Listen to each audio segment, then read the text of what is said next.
Pues bien, estimados televidentes, con esto que ya explicamos, aquí tenemos justamente a Jorge Orozco Aguirre, autor de Cada quien su música, 40 voces dentro y fuera del escenario, editado por nuestra máxima casa de estudios, la Universidad Autónoma de Nuevo León. Bueno, pues Jorge, gracias de veras que estás con nosotros. Al contrario, Ángel, gracias a ti. Gracias. Aquí, que hayas aceptado tomarte un café con nosotros. Por supuesto. De este libro del que ya nos venías hablando, no de su contenido, nada más que lo estabas haciendo, que estaba en preparación, sí. Y estábamos esperando que ya saliera. Fue presentado en la Feria del Libro de la Universidad, o en Leer pasada, y ya lo tenemos aquí. Para hablar de él, te pido que si nos tomamos un por supuesto, para sí. Charlar un poquito. Claro que sí. Con mucho gusto. Claro que sí. Por el honor de tenerte aquí. El honor es mío. Ahora sí.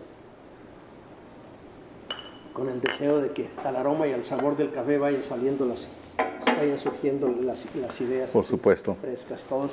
Mi primera pregunta, y muy obvia, es ¿qué pretendías tú? Bueno, haces estas entrevistas, y eso debo decirlo, lo sugiero aquí en la presentación, pero ahora lo quiero decir más.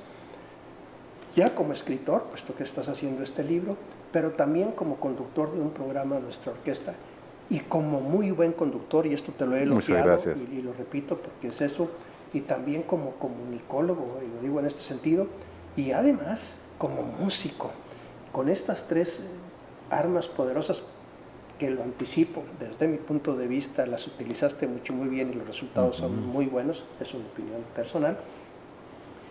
¿Qué pretendías conseguir de estos músicos? ¿Qué pretendías arrancarles como algo más? No eras un entrevistador cualquiera, sino tenías estas armas para hacerlo. Sí, afortunadamente en 2010, cuando yo me reincorporé a la Orquesta Sinfónica de la Universidad como músico, después de algunos años de estar fuera, también coincidió con que Josefina Benavides, una compañera de radio que tú conoces muy bien, ella vino con la idea de crear un programa que sirviera para promover y fortalecer la cantidad de público que asiste a los conciertos de la Orquesta Sinfónica de la Universidad, y vino con un buen programa con muy buen nombre, además, Nuestra Orquesta, ¿no? Claro. Que la identifica como una institución cultural musical que nos representa en el noreste de México. Y ella empezó a conducir el programa, pero ella estaba un poquito también en conflicto con otras actividades dentro de Radio Nuevo León. Y uno de los primeros invitados a ese programa fui precisamente yo. Entonces, al estar interactuando con ella, ella me preguntaba sobre mi actividad musical, sobre la orquesta sinfónica, etc. Entonces, surgió de alguien del público que llamó y dijo, ¿por qué no invitan a Jorge Orozco a conducir el programa? Porque además tiene muy buena voz, alguien dijo. Y bueno, da la causalidad también de que ya tengo prácticamente 20 años de dedicarme también a la locución profesional. Entonces Josefina les tomó la palabra de este radioescucha y dijo, mira, es que tienes todos los atributos para hacerlo. Sí. Eres música, eres músico y conoces de la música, que es también. Es otra cosa. Y eso te va a, pues obviamente ya estás empapado de todos los temas que se van a tratar aquí. Hablas inglés porque muchos de los invitados al programa son músicos extranjeros que, aunque no hablan propiamente el inglés, o el inglés no es su lengua nativa, sí la hablan de alguna manera, y entonces tú puedes también traducir las entrevistas, y pues con tu calidad de locutor, y pues ya tienes experiencia ante los micrófonos, pues, la persona idónea para hacerlo serías tú. Yo empecé a hacerlo, nunca había hecho radio en vivo, empecé a hacerlo como una actividad extra. Y empecé, bueno, los primeros programas fueron obviamente difíciles, complicados, no hallaba yo el hilo todavía de dónde pescarme, un formato, etcétera, pero poco a poco pronto empecé a encontrar la forma de llevar unas entrevistas pues dinámicas, amenas, que además siento yo que el papel de un entrevistador, que tú lo sabes muy bien y lo haces muy bien, es hacer sentir bien al entrevistado, y de esa manera yo me fui orientando para llevar el programa. Al paso del tiempo, yo les pedía al operador que me grabara los programas, porque yo quería ir aprendiendo de mí mismo, quitando los muletillas y los defectos y todo eso. Entonces empecé a recopilar grabaciones de los programas que iban sucediéndose uno tras otro, semana tras semana. Al paso de 2 años de estar conduciendo el programa, me di cuenta de que la información vertida por los invitados al programa era de una gran calidad, que dije que injusto que esa información se pierda en el aire y no se vuelva a saber más de ella. Entonces dije, bueno, tengo que hacer un libro en el que no incluya solamente a los músicos famosos, a los músicos que ya tienen una trayectoria internacional bien formada, como un Joaquín Achúcar o un Enrique Dimec, una Guadalupe Parrondo, que ya recorrieron medio mundo dando conciertos, sino al músico local, al músico que pertenece a la orquesta desde hace 30 o 40 años y que ha estado ahí haciendo una labor pedagógica o educativa innegable como músico de una orquesta, y ese músico tiene una historia detrás, una serie de aprendizajes que pueden ser de igual o más valía también que los músicos que han hecho carrera en todo el mundo. Entonces dije, bueno, tengo que hacer un collage de toda la gente que está involucrada en su actividad como músico sinfónico, como cantante de ópera, también lo extendía a la ópera, y también al promotor cultural y también al crítico musical. Entonces, de esa forma vine a dar con esta colección de 40 personalidades que desde su propia trinchera cada uno, como atrilista, como solista, como crítico, como director de orquesta, aportan al público o al lector en general para que tengan una información más clara acerca de la actividad del músico profesional, cómo se hace y cómo la desarrolla. ¿A ti mismo te enriquecieron estos programas? Muchísimo, muchísimo. Y semana tras semana yo aprendo muchísimo de cada una de las personalidades que invito. En particular a estos personajes, debo de confesarte que cuando yo empecé a hacer las transcripciones o empezar a seleccionar personalidades para transcribirlas, tenía una lista de 100 grabaciones aproximadamente. Entonces dije, bueno, no pueden caber todos en un libro, sería monumental el libro. Entonces empecé a hacer una discriminación, bueno, este está demasiado corto, está interesante pero muy corto, o este está muy bien pero acá no está tan interesante, etcétera. Entonces tuve que empezar a hacer un filtro y para terminar con estos 40. Y en el proceso de transcribirlos, ordenarlos, etcétera, también aprendí muchísimo de cada uno de ellos. Ya me presentaste un poco hacia el libro. Vamos a tomarnos un pequeño respiro y con ello un buen cafecito y continuamos en este programa especial. Ya quiero preguntarte algunos de mis hallazgos que veo y bueno, que tú los comentes. Con mucho gusto. Gusto de tenerte aquí. Encantado, gracias. Continuamos Café con Ángel, Jorge Orozco.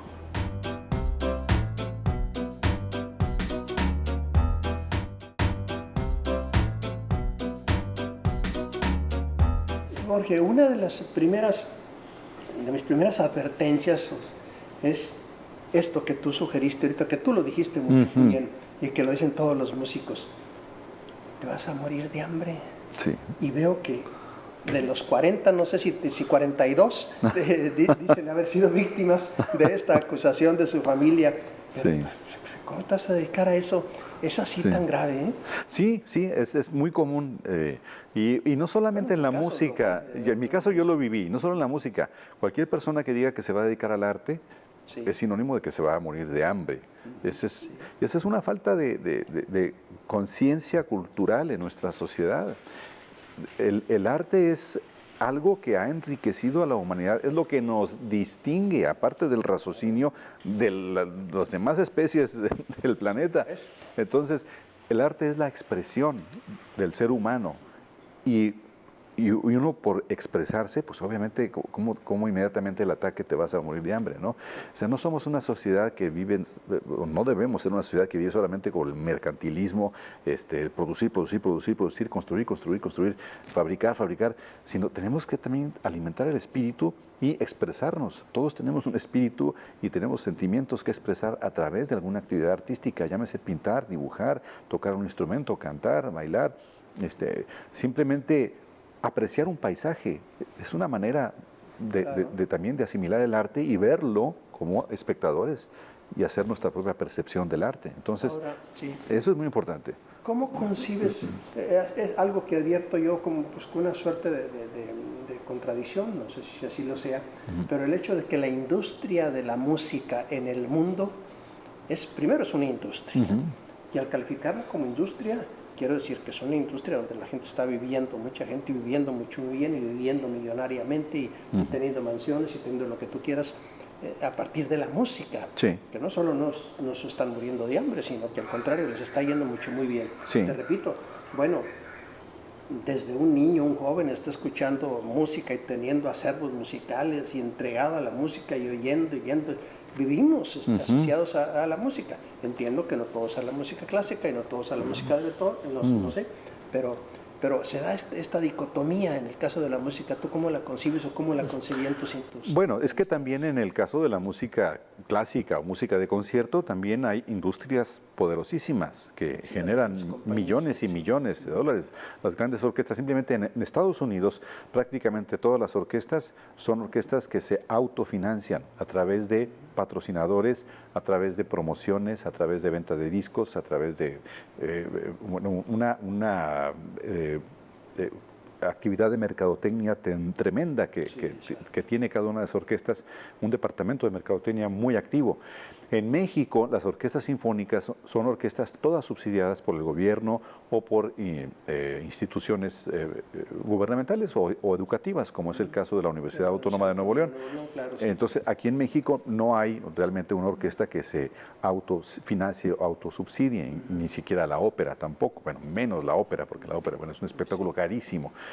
Sin embargo, hay mucha demanda por este tipo de música, aunque la mayoría de la gente, el grueso de la gente, distingue la música comercial o la diferencia de la música comercial de la música clásica o culta.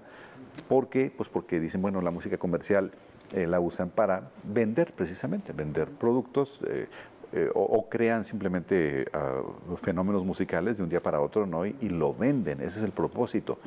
Ahora, en el libro hay un personaje que seguramente ya leíste acerca de él, Rosendo Flores, un extraordinario bajo cantante que bueno, él es uno de los pocos cantantes regiomontanos que ha cantado en el Metropolitan Opera House de Nueva York.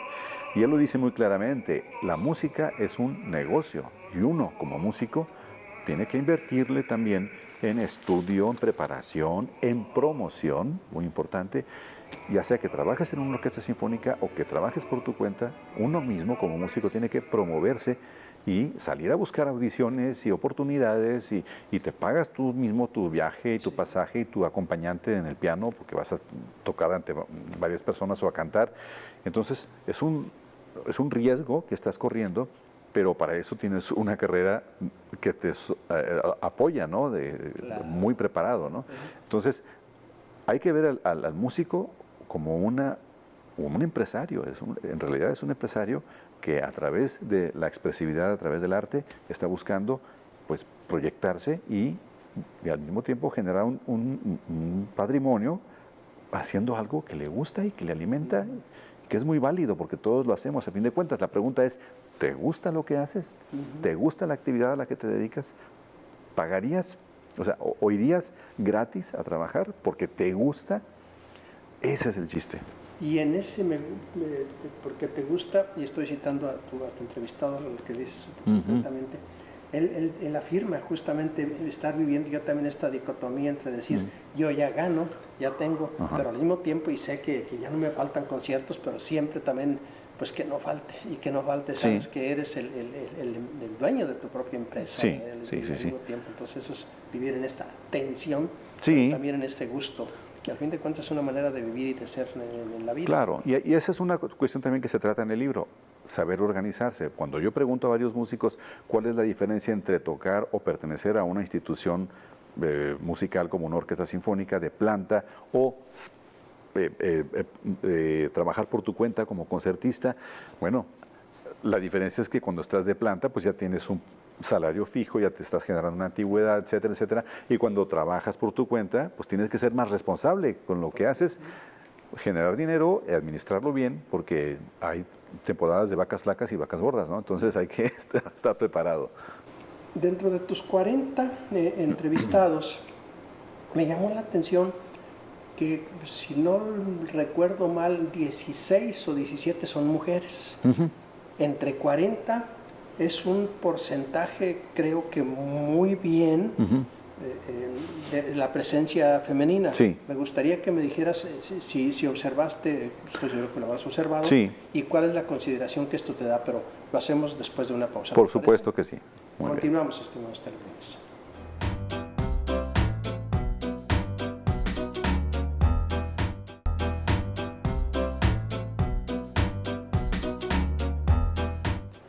Jorge, te preguntaba de la presencia de la mujer en tu libro. Sí, definitivamente lo consideré. Yo hice un balance entre que no fuera a haber demasiados hombres y muy pocas mujeres, o que no fuera a haber demasiados músicos de carrera o trayectoria internacional y demasiado pocos músicos de trayectoria local, o que no fuera a haber demasiados músicos nacionales versus músicos extranjeros o al revés.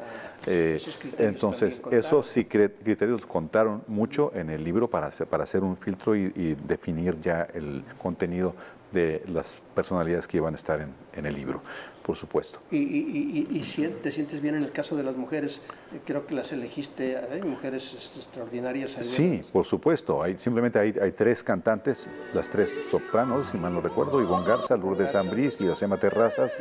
Y en el caso de los pianistas concertistas, pues está Guadalupe Parrondo. Además es toda una institución nacional. La percusionista Gabriela Jiménez Lara, fabulosa, ¿sí? De los 2 compositores que escogí, las 2 son mujeres y son como decimos, ellas 2 son los dos mejores compositores actuales en México, Gabriela Ortiz y Ana Lara.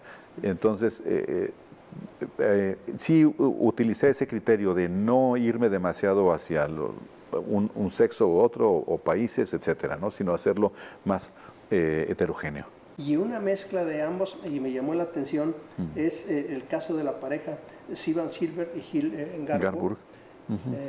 12 pianistas, pareja ellos, y con más de ellos hablan, bueno, de organizar o de realizar cerca de 100 conciertos al año. Cada año, sí. Y el 90% de estos conciertos son juntos. Esto es un caso extraordinario. Por supuesto, y están comenzando a formar su familia dentro del mare magnum de estos de los conciertos. Es un caso extraordinario, ¿no? Sí, eso me gustó mucho de ellos, que son, aparte de ser un dúo extraordinario de pianistas, cada uno de ellos es un virtuoso por sí mismo, forman un dueto fabuloso, que yo lo he comparado también cuando han venido aquí pianistas que tocan a dúo, que no son allegados, simplemente cada quien tiene su carrera por su parte y se reúnen para hacer un concierto a 2 pianos, pero se nota una gran diferencia con estos 2 pianistas que son un matrimonio muy sólido, y como pareja, además profesional de pianistas, son increíblemente diferentes a todos los pianistas que yo he escuchado tocar en dúo.